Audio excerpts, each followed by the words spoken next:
Yes, sorry. Don't worry, it's fine. So good morning, everyone, and thank you for attending the presentation. We are pleased to have here Robert H. Davis, Professor Robert H. Davis, and her assistant, Brittany Breckstorm. Okay. So Professor Davis, a distinguished professor, is a Tison professor and a Dean Emeritus at the School of Engineering and Applied Sciences of the Colorado Boulder University. He's also the director of the Europe Colorado program. It's probably the main topic that we are going to cover today, and the big reason for you to be here. And well, on the other hand, Britta Bernstrom is a professional senior researcher and a program coordinator. He also coordinates this Europe Colorado program.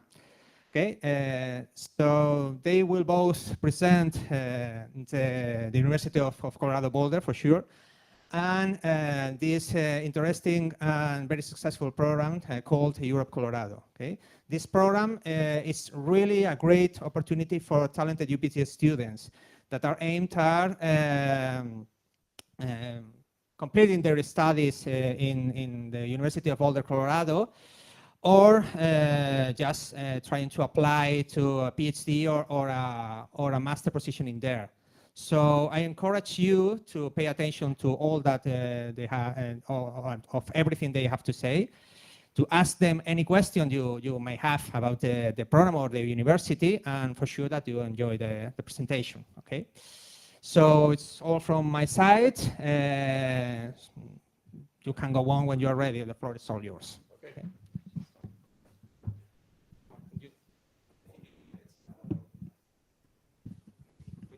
So before we begin to tell you a little bit about the University of Colorado, I wanted to get to know you. So let's start with, how many are undergraduates, currently undergraduates? And the rest are master students? So almost even, good. How many are in telecommunications? Okay, how many are in Camins? Anybody in Camins? Okay, most of the Camins are in somewhere else, okay. Are any in what would you call it, FIB, computer science? Okay, lots. And then what else? Any other majors represented? Physics engineering, great. Data science? Data science? Okay. Okay, good.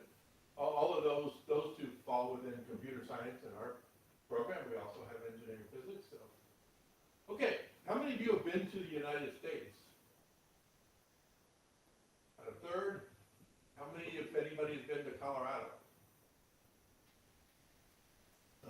These two professors have, so they can tell you about Colorado afterward. So let's go ahead and start. This is a picture of the University of Colorado in the foreground. The American football field is in the bottom right. The city of Boulder is in the trees behind the university. And then the mountains that you see are called the Front Range. Those are the nearby mountains, only a mile away from the university. And behind those mountains are the large Rocky Mountains with snow. In fact, if you look at the very bottom right, very right side, you see a little bit of the back range where there's mountains with snow. Next slide makes a little bit of a picture of the Western world, which I think you'll recognize. Boulder is in the middle of the United States. So those of you who have been to the United States probably went to New York or Washington, D.C., or maybe to California on the two coasts. But Boulder's in the middle. And the brown is the Rocky Mountains, and Boulder's right on the edge of the Rocky Mountains, okay? And Spain obviously is over there. So we're going to talk about two different programs, but they're related. One of them is short-term, and that's a mobility program where you come and do a final project for maybe 4, 5, 6 months. And it can either be your final undergraduate project or it can be your master's thesis. So that's the first part, that's mobility. And then the second part is to come back for a graduate degree. Usually the PhD is emphasized, so I'll talk more about that later. And the PhD is a much longer program, maybe 4 or 5 years instead of 4 or 5 months. And many students do both. It's hard to imagine going to America for 4 or 5 years, but if you come for 4 or 5 months, you'll find that you love it and you want to come back. And then 4 or 5 years doesn't seem so long after all. Okay. So, to give a little bit of a history, the whole program started with this man here, Pete Balsells. Pete was born here in Barcelona a long time ago, almost 100 years ago. And he left when he was about 18 or 20 years old, about your age. He left during the Franco regime and came to the United States, and he came to Colorado. And he went to the University of Colorado, and he majored in mechanical engineering. And he had a study partner. He was not the best student in his class by his own admission, but he picked the best student in the class to be his study partner, and she eventually became his wife, and she was American. So they lived in the United States, and they founded a company called Balsells Engineering that makes little spring-loaded Teflon seals that go inside medical equipment and automobile equipment and oil drilling equipment and so forth. And that company did very well. It's located in Southern California. And when Pete's wife died, he decided to give money back to bring other students from Catalunya to either to Colorado or to California, where the company was. And that's how the whole program started. And for a number of years, it had fellowships that were funded by Pete's company and by the Catalan government. Pete sold his company in the year 2000, and then he passed away just 2 years ago. So that source of funding has ended, but the universities, both in California and in Colorado, continue the program with some funding of our own, which we'll tell you about. Okay. And the other thing, when Britta comes up, that I wanted to mention is we've expanded the program, and now we call it Europe Colorado program. It used to be restricted to students from Catalunya, but now we have students elsewhere in Spain, and we've started to have students from other countries as well. So, Britta will tell you more about Boulder. Yeah, I think I'll just stay up here. So I grew up about 30 minutes outside of Boulder in a little town called Golden, Colorado. And a lot of people in the United States, when they turn 18 years old, they go to university as far away from their parents as they can get. But I decided to only go a little bit far away, just 30 minutes away, in the town of Boulder, Colorado. And the reason for that was, or one of the reasons for that, is that Colorado is an amazing state and just incredibly beautiful. And I wanted to stay there. I wanted to stay in Colorado because it's home, but also because it's a wonderful place to live. So I moved up to Boulder and I studied my bachelor's and my master's in civil engineering. So I was up there for about 8 years, plus a little bit of time after my master's. And the town itself is a population of about 100,000 people. A little bit more than a third of that is the student population. So because of that, the town of Boulder is a very college-oriented town or city, very young, very outdoorsy, and we boast about 300 days of sunshine per year. And so because of that, there's plenty of days to be enjoying the outdoors, such as skiing, climbing, biking, hiking, etc. And we're also about 40 kilometers from Denver. Denver's the capital city of Colorado, so you can take a bus down to Denver if you want a slightly bigger city, maybe some more nightlife, but nothing to be compared to Barcelona, nightlife in Barcelona. But it was a great place to do my studies and to live, and I don't regret anything of living there. This is just another slide to show kind of the duality of Boulder and the summers and the winters. This was indeed taken in the summer and then in the winter, but a comment on the snow here, because I think seeing this amount of snow might scare some people if you're from Spain. Something that's really cool about the weather in Colorado is it'll snow one day, and then, like I said, there's 300 days of sunshine, so the next day will be completely sunny and beautiful, and all the snow will melt off, and everyone will be outdoors playing outside. So here's a snowshoe or just a hike that happened right after a snowy day in Boulder. And these mountains right here, these are called the Flatirons. So you can see these mountains from most spots in Boulder, if not all spots in Boulder. Here's a couple photos of some community events that we've had as a program throughout the years. So most students, when they come for the mobility program, they either come in August or September and stay until December, or they come in January, February and stay until May or June.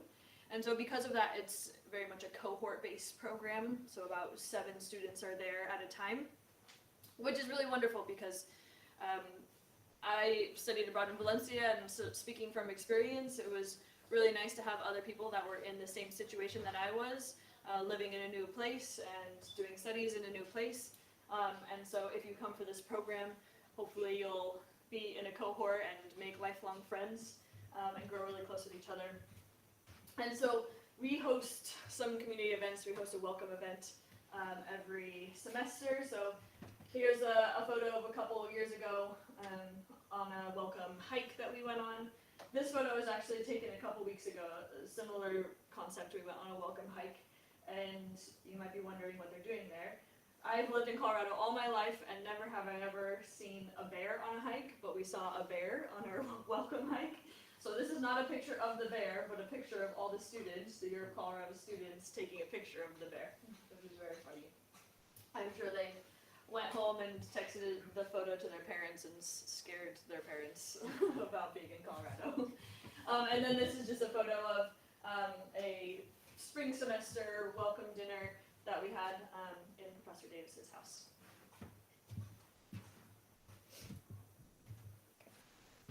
It was a small bear, by the way. So the University of Colorado was founded in 1876, which is the same year that Colorado became a state in the United States. So it's a relatively old university by American standards, not by European standards. But it's a big university. It's almost 40,000 students now, and a comprehensive university with almost all areas of study. So there's a music school and a business school, education school, a college of arts and sciences where chemistry and physics would reside, and biology. But our college is engineering and applied science, and that has all of the engineering majors as well as computer science, which would encompass data analytics and artificial intelligence and so forth. The College of Arts, Engineering and Applied Science is about a quarter of the campus with about 9,000 students. And it's the top-ranked engineering school, not only in Colorado, but in all of the Rocky Mountain time zone. So in about a third or a quarter of the United States, it's the top school. And as a result, it attracts outstanding students, not just from Colorado, like Britta, but also from around the United States and then around the world. And so it's an excellent opportunity to come. It's not quite as cosmopolitan as, say, New York or San Francisco, but I think you would find students from all over the place that you would enjoy quite a bit. Let's go to the next slide. So the school has particularly strong programs in aerospace. So we were up at Terrassa a couple days ago. We've had many students come from there. Very strong in computing. Very strong in things that are related to energy and environmental sustainability, and those cut across disciplines. And so there'll be students who are in industrial engineering, students in Camins, students in chemical engineering, material science, all working in that area. A strong interest in biological engineering for medical applications or biotechnology applications, and then a strong program in materials. And there's a material science and engineering degree, but also students in electrical engineering, mechanical engineering, chemical engineering, and so forth. Many of them work on materials as well, especially non-metallic materials, so polymeric materials in particular.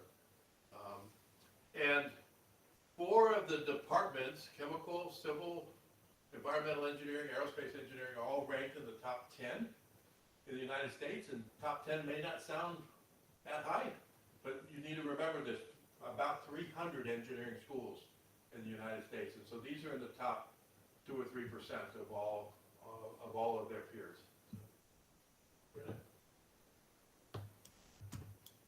And let's just talk about a few departments that might be related to some of the students in the room. Mechanical engineering has research areas that are very diverse. Air quality is an important aspect of mechanical engineering. Biomedical engineering, design and manufacturing is in that department. Probably what you would call industrial engineering is there. Materials I've mentioned. Robotics, which is a big effort in Colorado, tends to be partly in mechanical engineering, partly in electrical engineering, and then partly in computer science. Okay? And then heat transfer and fluid mechanics. It's a big department with over 1,000 undergraduates and over 300 graduate students, and the mix of female and male is given there. So I think only one or two of you raised your hand about being in Camins, but our civil engineering program has 3 degrees: architectural engineering, civil engineering, and environmental engineering, and research areas that go all the way across from building systems and construction engineering to hydrology and water resources, geotechnical engineering, and a very strong emphasis again on environmental engineering. Now if you look over to the right, there's also a program in humanitarian or global engineering. I don't know if you have here Engineers Without Borders, but Engineers Without Borders is a movement that was started at the University of Colorado by one of our civil engineering faculty members 20 years ago, and now it's throughout the world. And it involves engineering for developing countries and improving the world. And that department is about 50-50 between female and male, and has a little over 800 students combined. And one thing I'll mention about the Global Engineering Center is that it's not only open to civil, environmental, and architectural engineering students. As I mentioned, was civil and did a certificate program in the Global Engineering Center, but I had classmates from mechanical and aerospace and electrical, so that could be something to consider. And then some of you mentioned computer science. This is a huge department. If you look down at the bottom, there's 1,800 undergraduates, 700 graduate students. Strong efforts in artificial intelligence. Again, biology is important across our university, and so computational biology. I mentioned robotics, so the software component of robotics is in our computer science department. And then as well as more traditional areas of software and systems and networking. I think we probably have one more. Electrical. So what you call telecommunications, we would call electrical, computer, and energy engineering in this case. And the PhD is in electrical engineering, but it encompasses all of those different fields rather than separate PhDs. So they encompass computer engineering, electromagnetics, I'm not sure what that C means. We're very strong in optics, very strong in quantum engineering and quantum computing. And then we also have a group in power electronics as well. And it's about 1,000 students split almost evenly between undergraduate and graduate students. There's a big professional master's program in this department in particular. Okay. And why don't I let Britta come back up? Great. So the first of the programs that we want to talk to you about is our mobility program. And Professor Davis kind of mentioned this before, but we like to think of this program as a taste test for you to come for 4 to 5 months, do your either bachelor's thesis or your master's thesis, and really imagine yourself and consider, would you maybe want to come back to do the PhD? Do you like the advisor that you're working with? Do you like the university? Do you like the city of Boulder, etc.? And so it's for students to do full-time research, so you don't enroll into any classes. You do research from 9 to 5 every day or every weekday. You know, maybe you might have more flexibility depending on your advisor. And we do provide funding for this program. So we provide $1,200 a month for up to 5 months, so up to $6,000. And that $1,200 typically goes completely to your living expenses. Again, because you're not taking any classes, you don't have to pay for a tuition, you don't have to worry about tuition. That $1,200 isn't quite enough to afford life in Boulder super comfortably. If you're really frugal, like Professor Davis and I, you might be able to survive off of $1,200 a month. So we do ask that you come with a little bit of savings from yourself from yourself or your family, or potentially solicit a scholarship from your home university. So the applications for that are due in March of every year for the following academic year. So for example, if you wanted to do your thesis in the spring of 2026, you would apply by March of 2025. Similarly, if you wanted to do it next fall, in the fall of 2025, you would still apply in the spring of 2025, this coming spring. We'll have a QR code at the very end that you can scan with this website. That'll bring you to that website. So that brings us to the other part, the longer part, which is graduate study. And the hope is that either you'll do the short-term mobility and then come back for graduate study, or some students just come straight for graduate study without doing the mobility first. And it's a little bit different in the United States than in Europe. First of all, students do not need to have a master's degree first to start a PhD. They can start a PhD right after the bachelor's degree. And they can then choose to get a master's degree on the way, even though they're enrolled as a PhD student. And that's much better because there's funding available for PhD students, whereas master's students usually have to pay their own way, and it's very expensive to pay your own way. One thing that is somewhat similar is in your first year or two of graduate study, you primarily take courses. And in the first year, it's probably all courses. In the second year, maybe half courses and half research. And all of those courses will count towards the master's degree that you might get on the way, and they'll count towards the PhD as well. So you don't have to take more courses after that. But then, starting in your second year, and then definitely your third, fourth year, you're focusing on research. And that will culminate in a PhD dissertation or a PhD thesis. The other thing that's different, though, is that after your thesis, you have the choice typically of going into industry, a government research lab, or academia with a PhD. And most of the students with a PhD in the United States go into industry. 70 or 80% of engineering graduates with a PhD go into industry, either for the research and development arm of a large company, or many of them go and work at small companies that are startup companies that are based on research and are developing new innovative products and processes. And so that's really common in the United States. A small number go to government lab, maybe 10 or 15%. So there's government research labs in the United States, just like there are in Spain. And in fact, there's a half dozen, 6 of them near Boulder. And then maybe 10 or 15% become professors, either at a university or at a four-year college, and teach and do research. I want to talk a little bit about money, because it's expensive to do a PhD, but fortunately there's funding available in the form of research assistantships and teaching assistantships that are provided to you by the university. So it's pretty typical, if you're a PhD student in engineering, you would be a teaching assistant in your first year, and you would help a professor with a course, maybe grading papers, maybe answering questions of students and things like that, maybe giving 1 or 2 lectures when the professor's away and visiting Spain, for example. And then in your second year and beyond, you would probably be doing a research assistantship, where you're assisting a professor with research, and he or she has money from a grant, and that research is the same research that you're doing your PhD on, and so you get paid to do that. And the pay is pretty generous. It's about $3,000 a month, which is more than enough to live on, and so you'll be able to come home and visit mom and dad. You'll be able to buy a ski pass. Some of our students even buy cars and drive around, and so that's a good stipend. Tuition in the United States is very expensive for international students, but fortunately the assistantship pays all of the tuition. And so if you're able to secure an assistantship, you don't have to pay any tuition.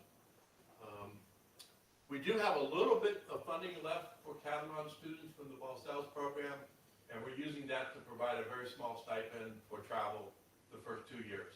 So that will help a little bit as well. And The other thing to mention is most students start in the fall, and for us, fall is late August. So if you're in the position that you want to start a PhD at Colorado in August 2025, you have to apply by December 1st of 2024, so in less than 2 months. But if you're going to come do mobility and then apply for a later year, like if you wanted to start in August 2026, you would apply in December of 2025. So you apply maybe 9 months before you arrive. Okay. I think that's probably enough on that. Britta's going to tell you a little bit about some of the students that we've had in the social activities. Great.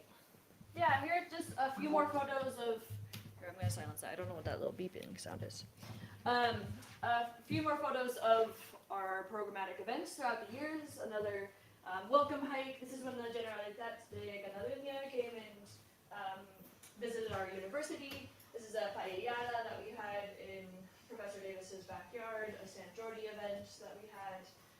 And we've had, over the years, we've had 59 Masters and PhD fellows come through our programs, and 118 mobility fellows come through our programs, with those numbers obviously growing every year. Because of the history that Professor Davis mentioned about our program, the majority of the students that come through our program are from Catalonia or Spain, but we're adding students from new countries every year. So for example, our first students from Austria are there right now doing their mobility projects. So I wanted to give a couple examples of students who have come through our program so you can start to envision yourselves in Boulder and what life might be like for you. So this is Aoife. Aoife's from Ireland originally, and she did her bachelor's in Ireland. And then she came to our program when she was completing her master's in Zurich.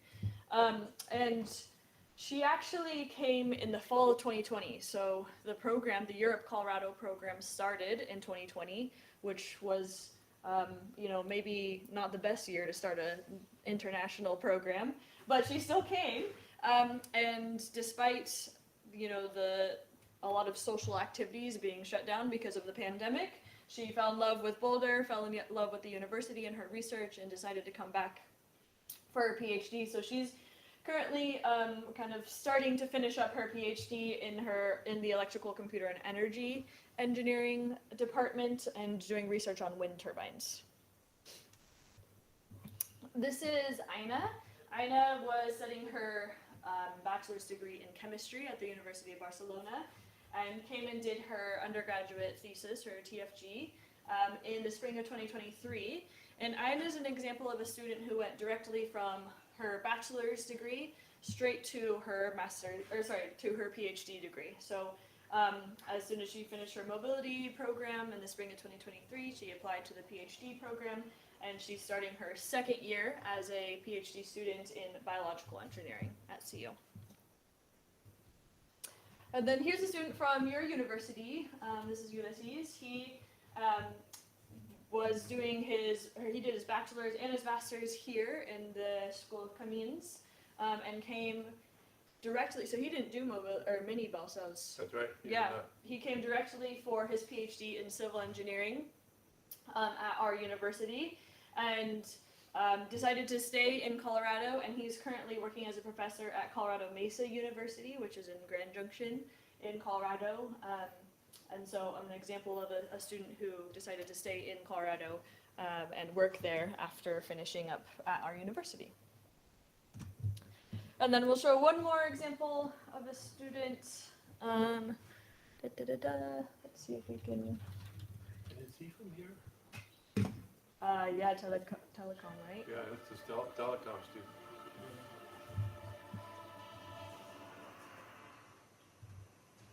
Em dic Josep Maria Fargas i benvinguts a Boulder, Colorado.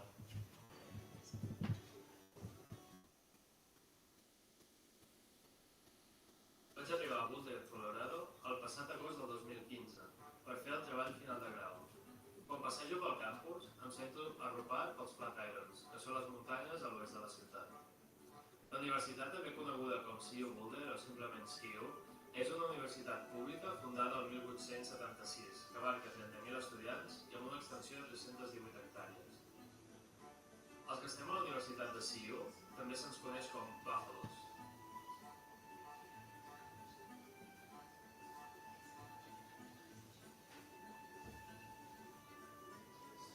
Durant aquests 10 mesos he estat treballant al laboratori de nanofotònica liderat pel professor Milos Popovic. Aquí he estat treballant en òptica integrada manipulem la llum per unes petites estructures de silici. La llum ve d'un làser i la fem arribar al xip mitjançant fibres òptiques. El meu rol al laboratori ha estat el de dissenyar petits acobladors de llum que permeten dividir la potència del xip a parts iguals i de manera molt precisa.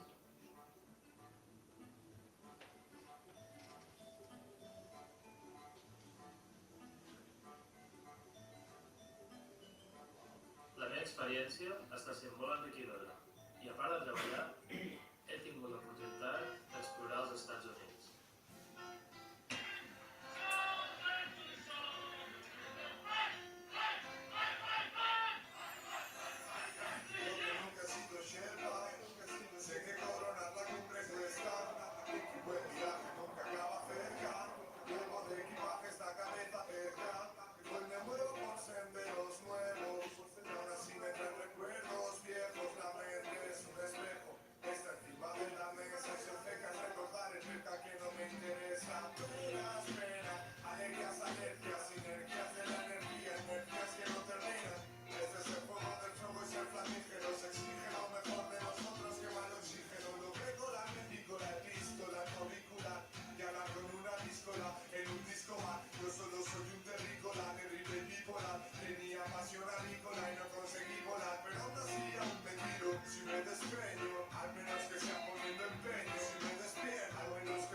So that's the end of our presentation. What we'll do next is we'll open the floor for questions for the group, and then after that we can stay and answer individual questions. I'm going to make two quick introductions or put two people on the spot. So Victor right here and Alejandro in the back here. They're going to be coming in the spring, so they've gone through the application process for the mobility program. So after we do group questions, if you have individual questions from them regarding, you know, how was the application process, you can ask them questions. So any questions for the group to start? Yeah. May I break the ice with a simple one? Yeah.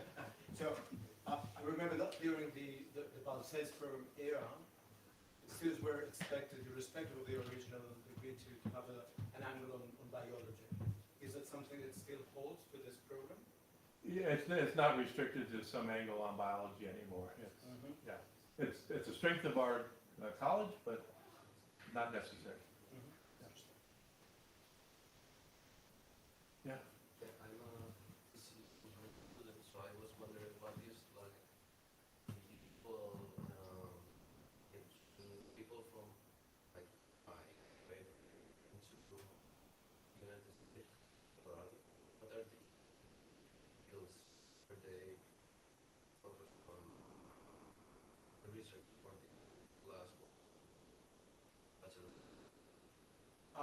They're pretty broad, but something in optics would be pretty common for somebody in engineering physics, or maybe in quantum, or in nanophotonics, and also things like you saw a little bit on wind energy, and there's also work on solar energy, and all of those are related. You can go to the website, not of our program, but of the University of Colorado, and look at the individual departments, like physics or like engineering, electrical engineering, and you can see what the different faculty do. Victor, you're engineering physics or you're informatics? No, I'm computer engineering. And Alejandro, you're engineering physics? Okay. Right. So you could talk with Alejandro about how he searched for a project too, and found one. But yeah. project needs to be with an engineering faculty member rather than a physics faculty member, but there's plenty of choices.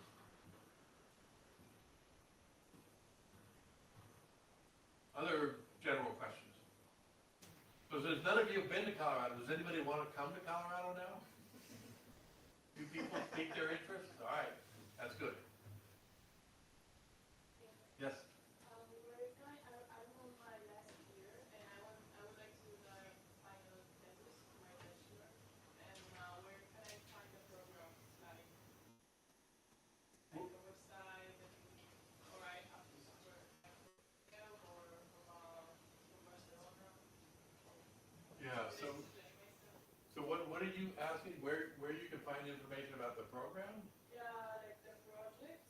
Oh, the projects. Yes. Yeah, so we help you find the project, so you apply to the program, and we screen your application, and if it's acceptable, we help you find the project. So it's afterwards. It's afterwards, or it's part of the process. So you would indicate, so part of the application would be to send a curriculum vitae, send transcripts of your grades, it can be informal, and then to write a statement of interest. And in that statement, you say a little bit about your background and about what fields you're interested in. And then if we accept the first, it's a two-step process, but if we accept your application for the first step, then we help you find a project and a faculty advisor. And that's the second step. Okay. And also, is there a minimum grade, like the students to? Oh, yeah, so it is for students that are good students. It's typically students are in the top 20% or so of their class, typically 7 out of 10 GPA or above, but it's not a hard minimum. Yeah. So I was finishing my master. My master was in construction, and I would like to find programs that are open for students in the master thesis. Okay, but how can we find the programs that are open that are available from the professors for doing the construction management in the field of construction management? Yeah, so it's the same thing where we don't have a list of projects, but you would look at our website to see, if under civil engineering, it would list construction management, and it lists the names of the faculty, and you would see what kind of work you're interested in, and then apply to the program, and we would help make that match. Okay, and in that website will be can coordinated with one person that is a coordinate for all, or no, we just have a conversation with the exact professors. Well, it's better to work with Britta initially, and then once we identify 1 or 2 professors, we make the introduction. Because if you just send an email to a professor, it probably will get lost. I literally get 3 or 4 emails per day from international students asking if they can join my research group.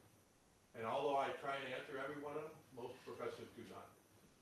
So it's much better to contact us, and then we can say, we've met this student, or this student is applying for the program that we oversee, and make the introduction.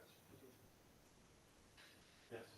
Do we need to have a specific certificate for our authority? Yeah. So for the mobility program, there's no requirement for an English certificate or any kind of examination. For the graduate program to come for a PhD or master's, there is TOEFL or IELTS. But listen carefully. We can waive it if you will submit yourself to a 15-minute Zoom call with Britta, then she can write a letter that will waive the requirement to say that your English is sufficient. It's a very strict test. No, it's less scary and less expensive. And it's free. It's a free Zoom call. Okay. And we no longer require the graduate record exam for to enroll at the University of Colorado anymore either, so it's pretty easy. We apply according for guidance project for, in my case, undergraduate final grade project. Yes, Introduces to the teachers to project. yes. So based on your interest, if you apply and we pass the first portion of our process, then we will help you, we'll help introduce you to a prospective professor and project. For documentation, it's all, we do it all by ourselves, or it's collaboration. For the project? No, for the documentation. Like visa. Yes. Yeah, Britta can answer that, but Our international office helps shepherd that process. yeah, help fill out the forms that you will need. But unfortunately, I think you still need to go to Madrid. All things start at Madrid. And So if I want to apply for my master's system, would I have to submit my bachelor's grades or my master's both? you'd submit all the grades that you have until now. So if you're a first year master's, you don't have any master's grades today. But if you apply it in February, you would submit your first semester of master's and your bachelor's grades. I'm only doing masters at UDC now. I did bachelor's like the other university, like the Canals. Yes. I'm from outside of Europe, so I wonder, I'm now studying in UBC, but am I also eligible for the program? Eligible? You're definitely visible, I can see you. Yeah.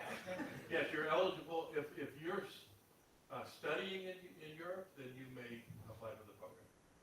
Yeah.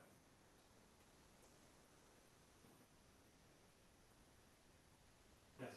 I was wondering, I'm currently doing my last year of the communication, but I'm really interested by bioengineering and also aerospace. They are my two areas that I really like, and I was wondering if by any chance it's like related to the graduate program, and if I could fit, even though I've studied electrical engineering, I would fit on the bioengineering area or field or the aerospace area.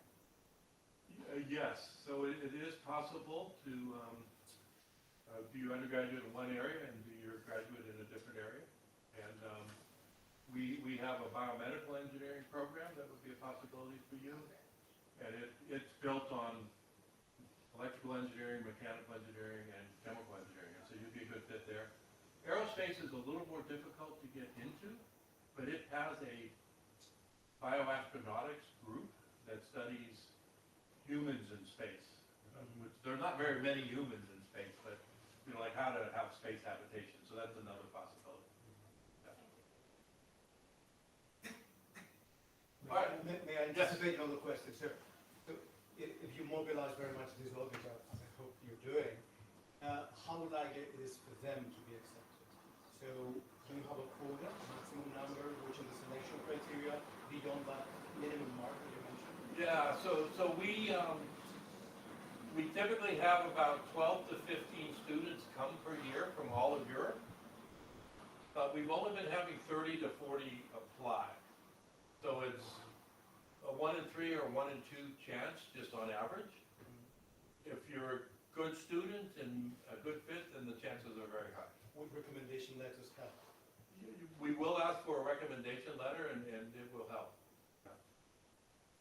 And I think another big criteria that we look for, other than grades, is again the mobility project or mobility program is, you know, meant to be a program to see if you'd like coming back for the PhD. So expressing an interest in PhD and being open-minded to the idea or the possibility of doing a PhD at CU would also strengthen your application.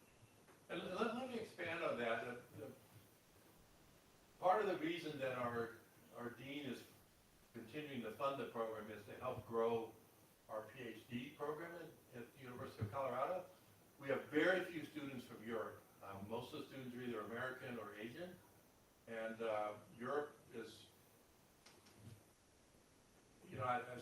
not quite a billion people, but almost a billion people, so it's as big as India, almost as big as China. And yet I think we only have 40 or 50 PhD students out of 2,000 that are from Europe. And so there's a desire to have more students come from Europe. But it works both ways. As an international student, it's very hard to get into the university because we have 10 people apply for every one PhD position. But if you come and do a mobility program, not only will you get a taste of what it might be like and decide whether you want to come back, but your department and your advisor in Colorado will get to see what you are like and are much more likely to support your application. So it works both ways. So why don't we break off here, but if any individuals want to come and talk to Britta or myself, or Professor Alcon or Professor Carl, both of them have been to the University of Colorado, or the two students here and here who are coming in February. We'd be glad to answer questions. Okay? Thank you very much.